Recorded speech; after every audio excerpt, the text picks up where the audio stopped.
Bom dia, boa tarde, boa noite. Seja muito bem-vindo e bem-vinda ao nosso podcast Ensina Aí do HUFGD da Rede EBSER. E hoje nós estamos aqui para tratar de um assunto muito sério. Nós vamos falar sobre o Julho Verde. Esse mês, com essa campanha tão importante para tratar sobre o câncer de cabeça e pescoço. Um assunto extremamente relevante, afinal, os dados impressionam, viu? São todos os anos cerca de 43 mil novos casos desse tipo de câncer no Brasil. Dado do INCA, o Instituto Nacional de Câncer.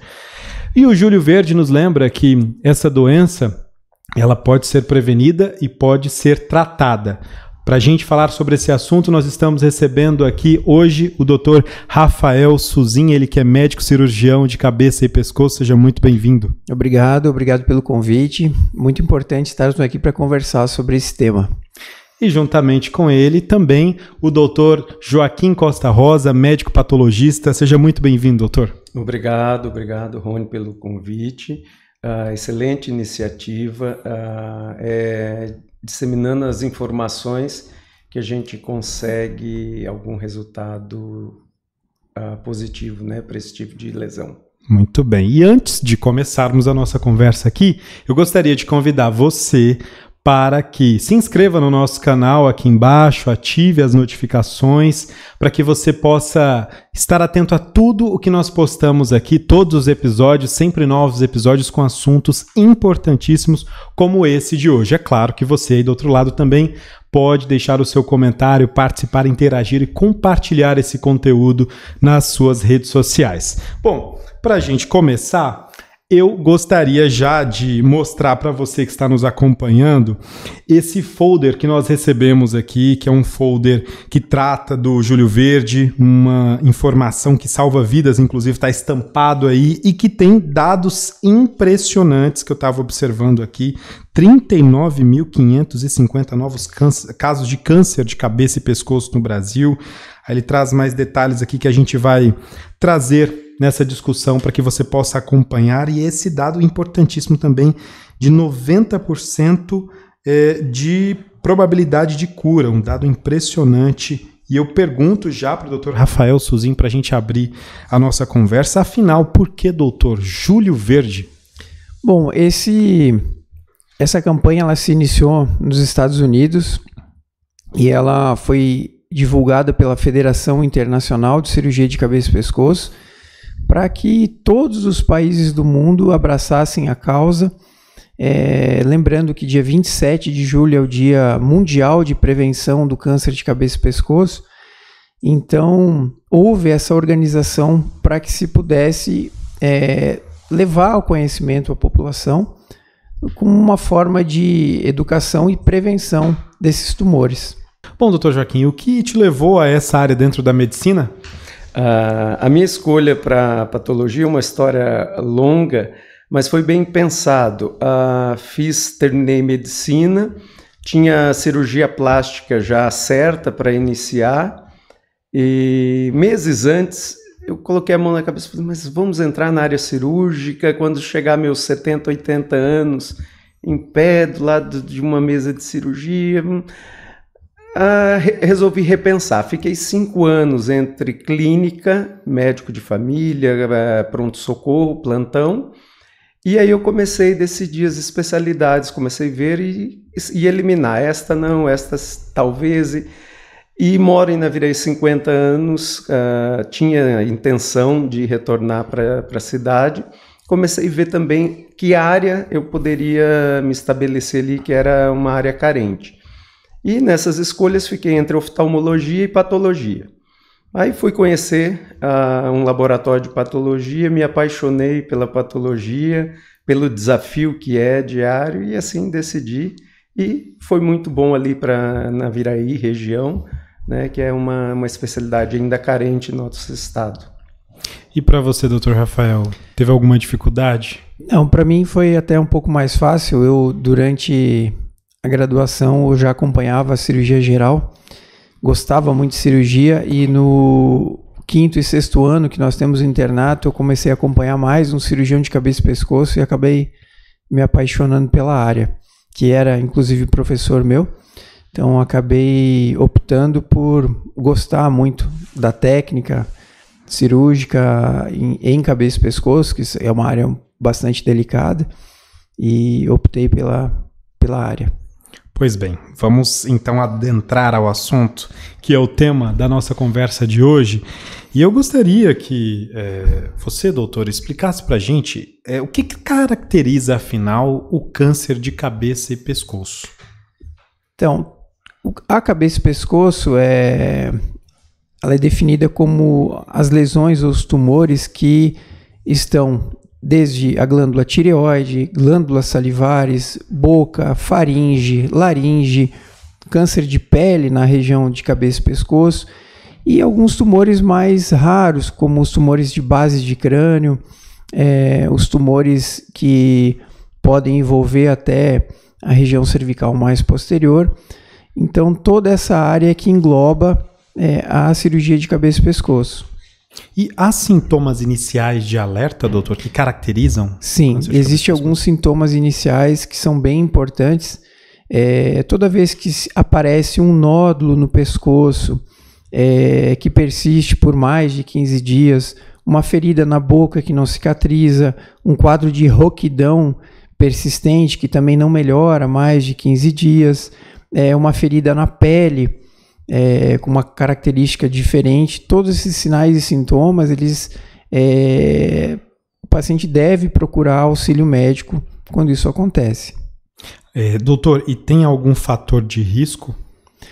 Os fatores de risco, sabidamente, são basicamente o tabagismo, o cigarro. Hoje a gente se fala muito em vape também, que é importante comentar. O etilismo, a bebida alcoólica, é um promotor do câncer.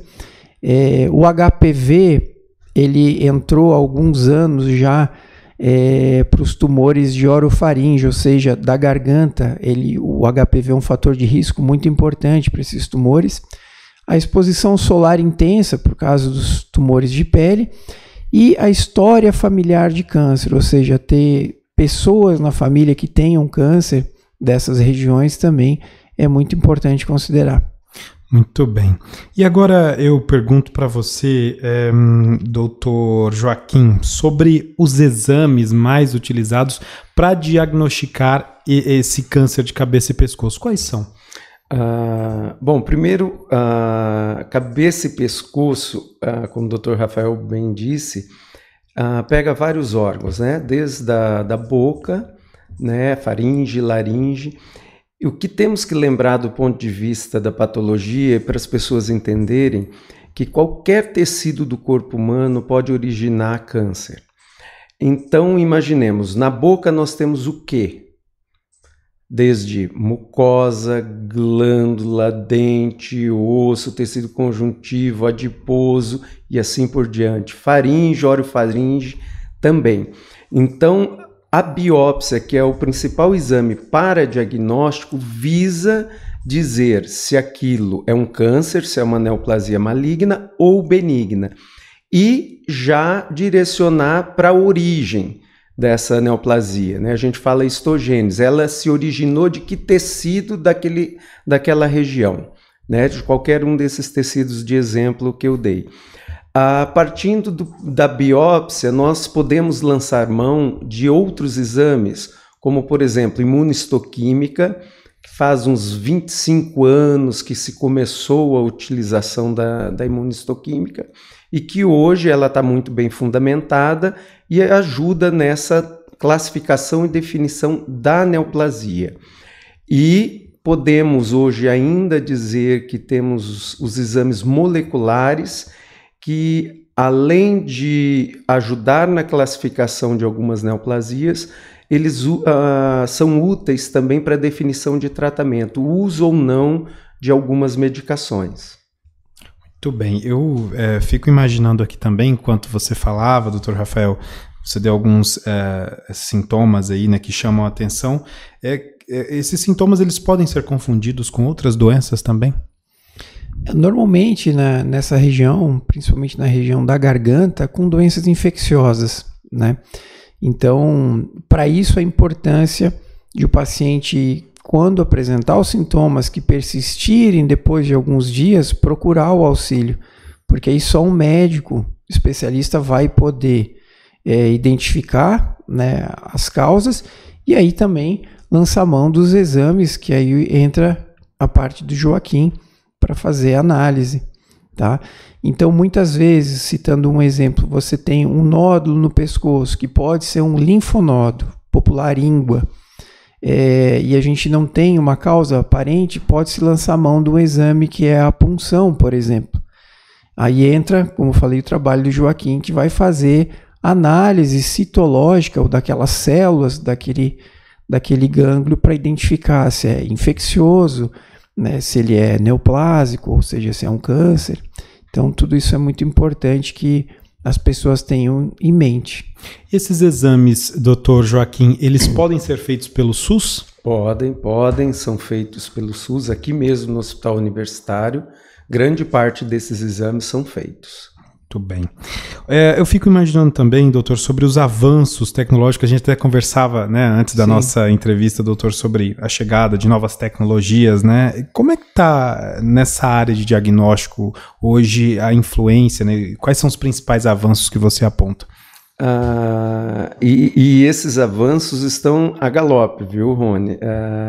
Para se acompanhar isso do ponto de vista, tem que estudar muito, tem que participar de muito congresso, encontro e dividir muito conhecimento com os colegas da área, porque é muito rápido, impressionante. Isso é uma coisa boa.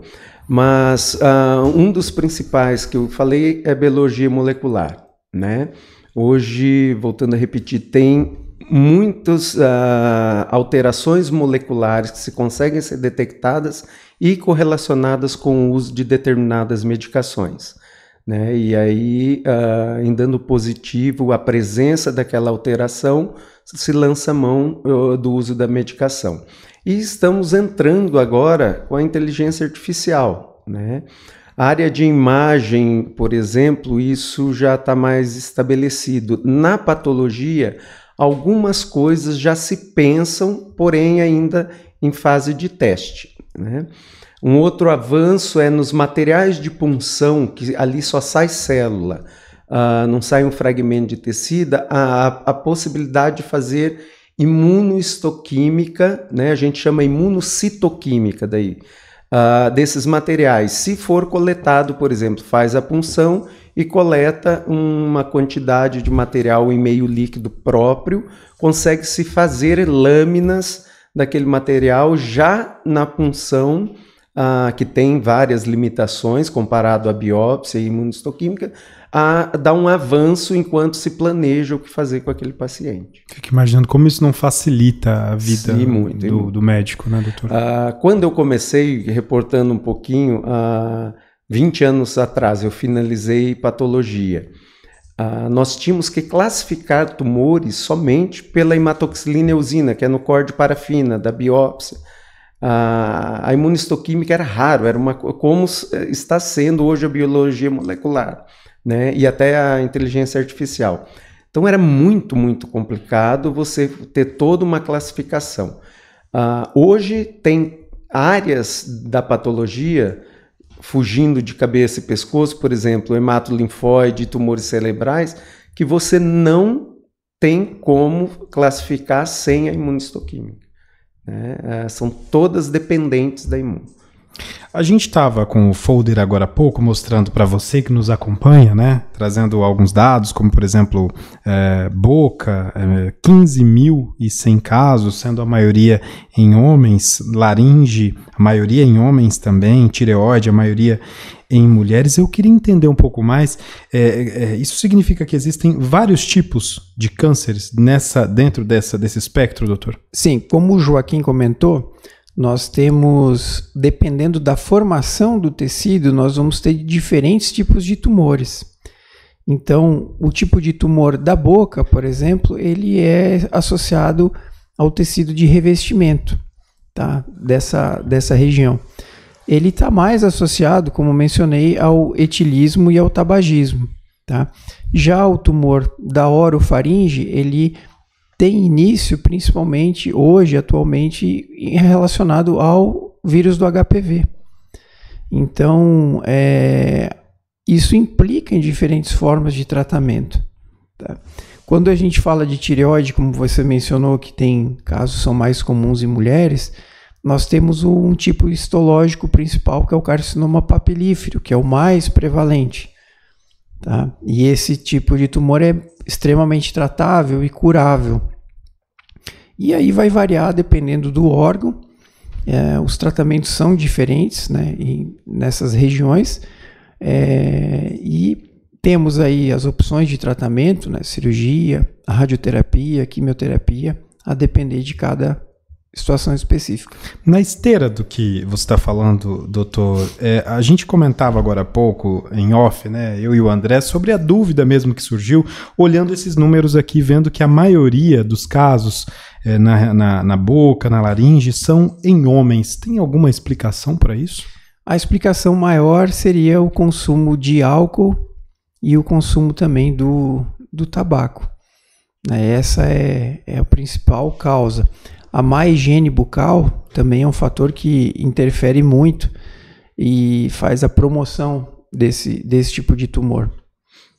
Curioso, né? Como que o estilo de vida, que é uma coisa que a gente aborda também aqui na conversa de hoje, pode influenciar, né, no diagnóstico. Bom, a pessoa identificou os sintomas, né, que chamaram a atenção dela, foi até o especialista, fez o exame ali indicado, foi diagnosticada. E agora? Tem tratamento? Sim, tem tratamento. O tratamento, a cada ano que passa, ele se torna mais eficaz, né? Os pacientes têm uma excelente resposta.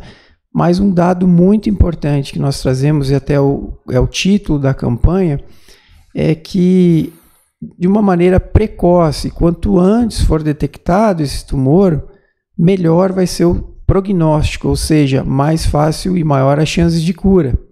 Então é muito importante que esses pacientes cheguem, nós chamamos de estadiamento, no estadiamento inicial, para que possa ter uma maior chance de o tratamento ser efetivo. E quando chegam esses pacientes para vocês, fugindo agora um pouco do nosso roteiro, a maioria já está naquele estágio mais avançado ou ainda dá tempo de fazer alguma coisa para diminuir o impacto? Se a gente for pensar que 90% dos cânceres têm cura, então é um sinal de que a população tem procurado a tempo. Né? Porque se é uma doença avançada, dificilmente vai ter cura, né? Esse paciente, em questão de anos, vai vir a óbito, né?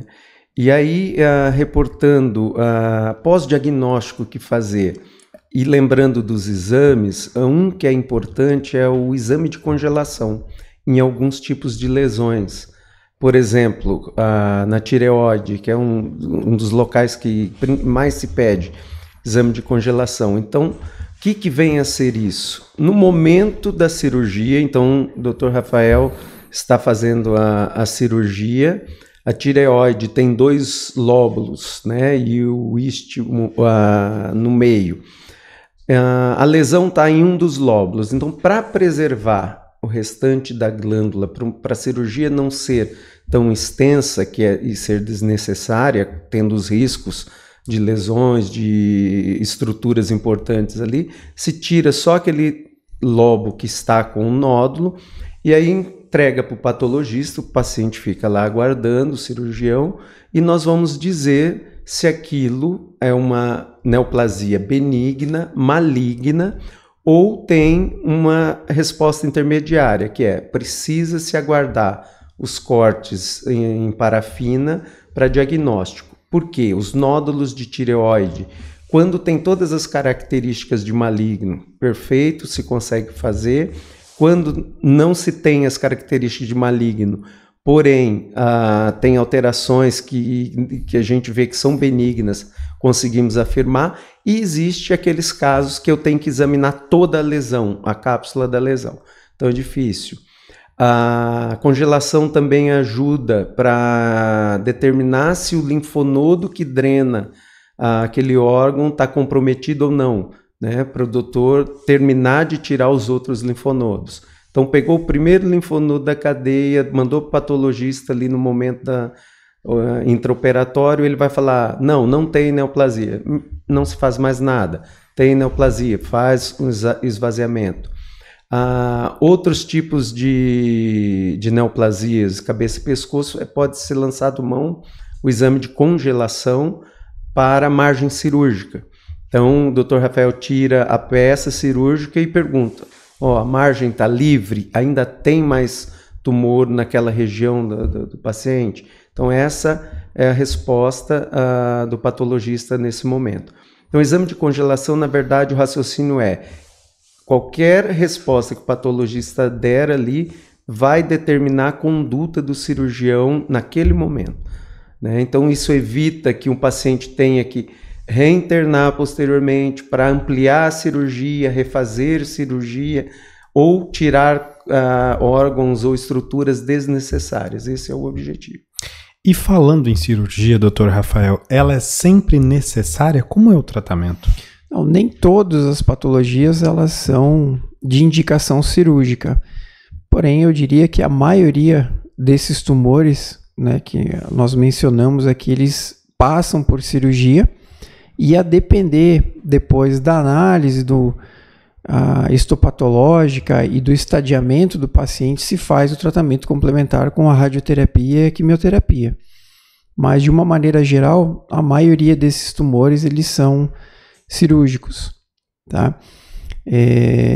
Existem casos, sim, de tumores mais avançados que a cirurgia não pode ser realizada, que aí se faz diretamente o tratamento com radioquimioterapia. E como é que está o acesso da população hoje em dia aos centros especializados para o tratamento dessa doença? Existe, a gente sabe, no Brasil, por diferentes condições geográficas, até de acesso à saúde, que é um pouco discrepante. Lugares em que a população tem um acesso mais fácil e outras localidades que o acesso é um pouco mais difícil. E lembro também que nós comentamos sobre a questão dos tumores iniciais ou mais tardios. Eu lembro que muitos pacientes, principalmente homens, eles sentem e têm os sintomas por muito mais tempo que as mulheres. O homem normalmente ele procura auxílio depois de um período mais longo. A mulher já se previne de forma mais ostensiva, eu diria assim. Agora eu vejo que na região de Dourados existe sim um acesso à saúde muito mais facilitado que alguns anos atrás. Então, se consegue, através dos sistemas de regulação médica, o encaminhamento desses pacientes de maneira mais rápida. Agora eu fiquei pensando aqui, doutor, enquanto você falava, ainda sobre o tratamento. Ele é muito degradante para o paciente? Aí volta a questão inicial, que depende do estágio que está a doença. Então, nos tumores mais avançados, a gente tem tratamentos mais agressivos e que, infelizmente, ainda provocam uma qualidade de vida um pouco pior no início, com uma melhor resposta, mas ao longo do tempo o paciente vai tendo uma melhor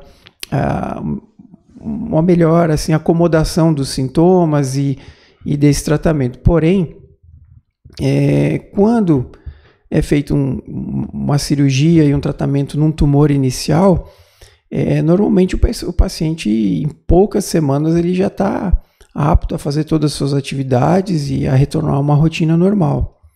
Tá? Após o tratamento, sempre tem aquela preocupação da possibilidade do retorno da doença, da reincidência da doença. É possível identificar de forma precoce? O cuidado é o mesmo, doutor? Sim. Toda vez que se faz um tratamento oncológico, existe uma rotina de acompanhamento desses pacientes. Por isso que é extremamente individual a maneira que cada paciente vai ser acompanhado. Então, desde o diagnóstico inicial, o planejamento do tratamento e o acompanhamento depende muito dos achados, né, do tipo histológico do tumor. E, como mencionei, os tumores iniciais, eles têm um melhor prognóstico, então depois de um determinado período de acompanhamento, a maioria desses pacientes acaba recebendo alta depois de alguns anos, né? Nos casos de tumores mais avançados, o acompanhamento normalmente é um pouco mais de perto, né? É feito de maneira mais sistemática, tá? Em virtude da chance maior de recidiva. Então, assim, depende realmente muito da situação individual de cada paciente para poder fazer esse acompanhamento. Muito bem, eu preciso repetir um dado aqui para você que nos acompanha, que eu trouxe no começo, que apesar, né, de toda a preocupação com o câncer de cabeça e pescoço, a chance de cura é de mais de 90% quando a doença é diagnosticada e tratada em fase inicial. E aí eu volto, né, a gente falou um pouco, bem brevemente, sobre o estilo de vida, né, que pode influenciar o aparecimento ou não dessa doença. Qual é o estilo de vida ideal, afinal, doutor? Para a maioria dos cânceres, o estilo de vida saudável é o ideal. Então, os cânceres, eles têm dependência familiar. Então, se a família tem alguns tipos de cânceres, aquela pessoa tem uma chance maior de tê-los. Isso por alterações genéticas. Os cânceres têm uma relação direta com o uso de substâncias cancerígenas, no caso dos cânceres de cabeça e pescoço, né, o cigarro, o fumo ou similares e o álcool. Nós temos que lembrar também que em cabeça e pescoço nós temos os cânceres de pele, de face, região cervical, que estão diretamente relacionados à exposição solar. Então é multifatorial, né, a qualidade de vida. A obesidade, né, é outro fator de risco. Então, o que é o ideal? Conseguir evitar isso. Destes todos que eu falei, o único que não é possível ser evitado são os cânceres que dependem de uma alteração genética, que são familiares. Os outros, né, o uso do álcool, fumo, exposição solar, a obesidade, são preveníveis.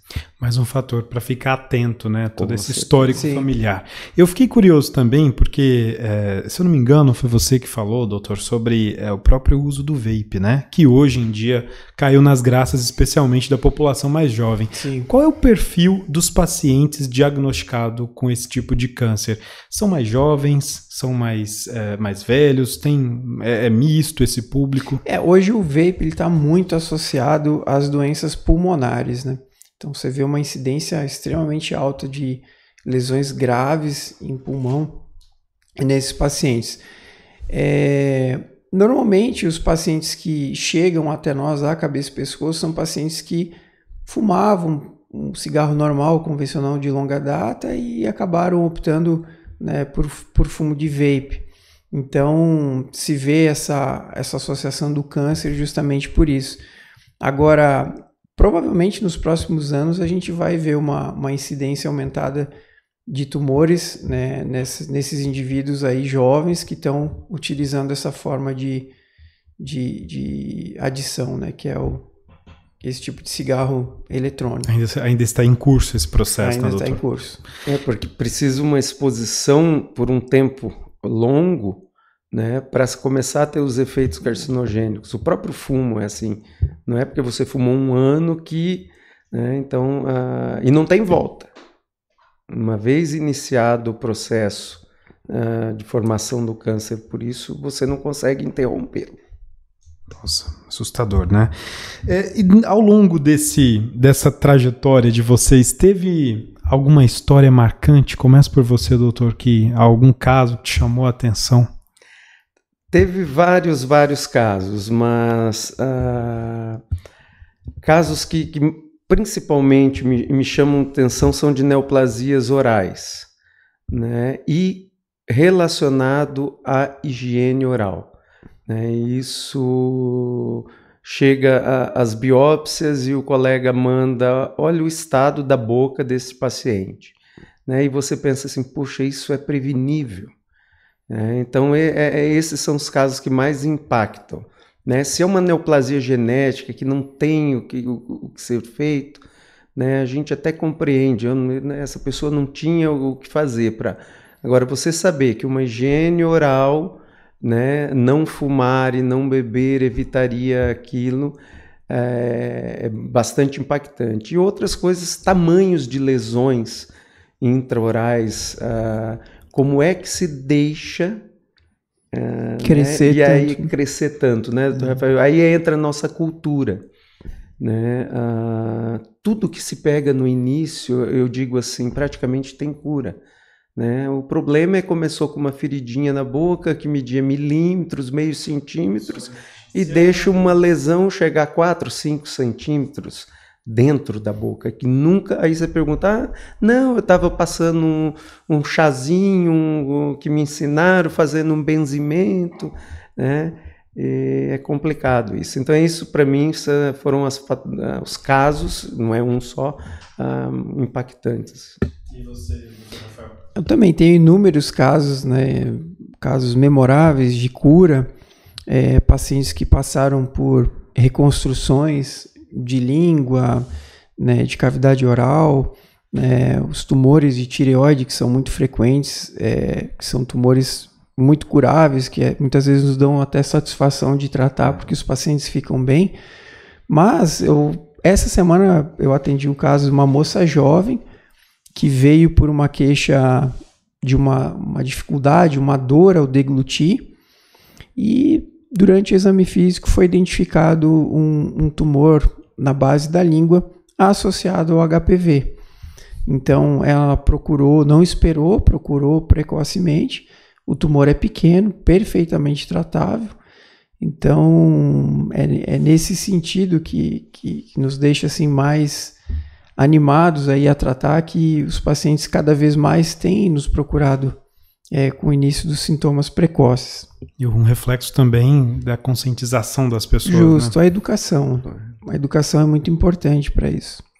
Qual a mensagem, doutor Joaquim, você deixa para as pessoas que estão nos acompanhando? Bom, a principal mensagem é: evitem aquilo que pode ser evitado e que podem causar um câncer, que a gente já comentou aqui. Segunda coisa, se olhem, se enxerguem, se vejam e percebam o seu corpo, lesões que comecem, por menor que seja, e persistem, procure imediatamente um médico especialista que com certeza, mesmo tendo um diagnóstico de câncer, vai ter cura. Então esse é a minha mensagem e meu conselho. Doutor Rafael. Bom, o Joaquim resumiu muito bem, né, essa questão. Eu acredito muito na vida saudável, procurar retirar todos os fatores de risco, né, tabagismo, etilismo, atividade física é muito importante, alimentação saudável é importante, e a questão de realmente, quando apresentar algum sintoma, procurar auxílio, não esperar, não demorar para procurar auxílio médico. Muito bem, sempre estar disposto a buscar essa ajuda, né? Pedir Sim. ajuda quando se precisa e não deixar para a última hora. Bom, eu já estou aqui me preparando juntamente com vocês para encerrar nossa conversa. Quero agradecer imensamente, Dr. Joaquim, Dr. Rafael, por estarem aqui, né, trazendo esse assunto tão importante. E claro que nós estaremos em outras oportunidades para discutirmos ainda mais, trazermos mais informações para você que nos acompanha, claro, que nos prestigia e que está aí aberto a informações que inclusive podem salvar a sua vida. Bom, agradeço, doutor Joaquim, muito obrigado por estar aqui conosco. Eu que agradeço, Rony, foi um privilégio, fiquei honrado pelo convite e estou sempre à disposição, que precisar a gente bater um papo, pode me chamar que eu venho. Muito bem, doutor Rafael, também muito obrigado por estar conosco. Também agradeço muito, Rony, a oportunidade, e muito importante o trabalho de vocês de divulgação aí, porque a educação ela é fundamental. Muito bem, muito obrigado. E vocês enriqueceram ainda mais, né? Essa nossa missão de estar aqui levando informações para você que acompanha o nosso podcast Ensina Aí do HUFGD, da Rede EBSER. Você acompanha em nosso canal outros episódios com outros convidados, né? E assuntos também tão importantes que podem ajudar você no seu dia a dia. A você que nos acompanhou até aqui, o nosso muito obrigado. Não esqueça de se inscrever aqui no nosso canal e a gente se vê na próxima. Tchau, tchau!